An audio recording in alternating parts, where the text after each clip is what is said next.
Dans l'une de ses dernières vidéos, l'infectiologue marseillais exprime ses doutes face au gouvernement et au Conseil de l'ordre, notamment lorsqu'il s'agit de traiter des patients.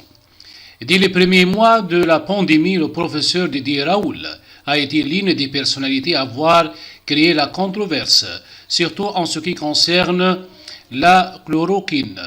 Dans l'une de ses dernières vidéos relayées par un article, l'infectiologue pointe du doigt des décisions qui lui semblent incompréhensibles et comme à son habitude, il ne mâche pas ses mots.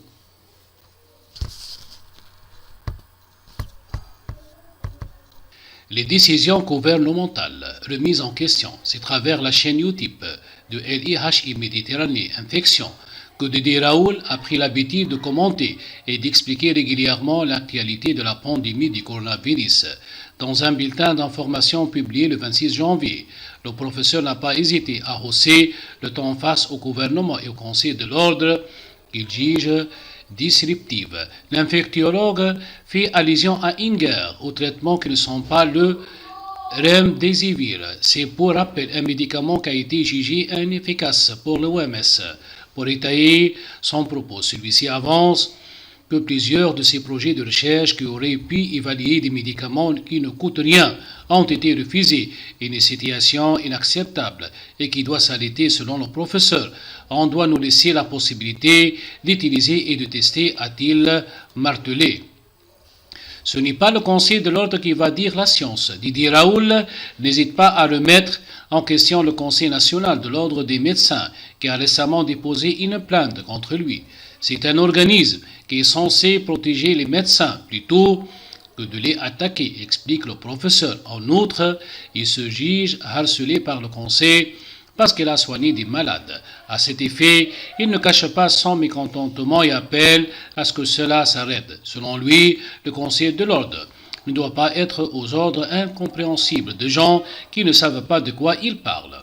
Le professeur continue en expliquant qu'il pense que les membres du Conseil de l'ordre ne sont pas plus qualifiés que lui au sujet des maladies infectieuses. Dans ce sens, l'idée que ces derniers lui dictent ce qu'il faut faire lui semble absurde. Le professeur Didier Raoult veut des changements. Ce n'est pas la première fois que Didier Raoult se décrit en tant que victime d'une attaque. Et le professeur controversé semble toujours aussi engagé.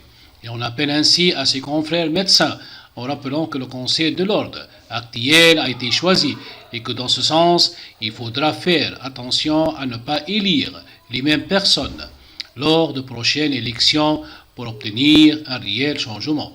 Le professeur souligne également qu'il s'agit d'un organisme dont le rôle est régler les différends déontologiques entre les médecins et les patients. Pas de faire régner un ordre ponctuel fait par un ministre de passage. Il ajoute qu'être ministre de la Santé n'induit pas une connaissance intrinsèque de la vie et de la science. Pour cette raison, le professeur Didier Raoult souhaite un retour à un monde normal où les médecins reçoivent les malades en prenant les précautions nécessaires et où le gouvernement doit leur fournir les outils adéquats. Cette espèce de censure sur les médicaments anciens associée à une incapacité à utiliser les moyens technologiques nouveaux sont inquiétants, conclut l'infectiologue.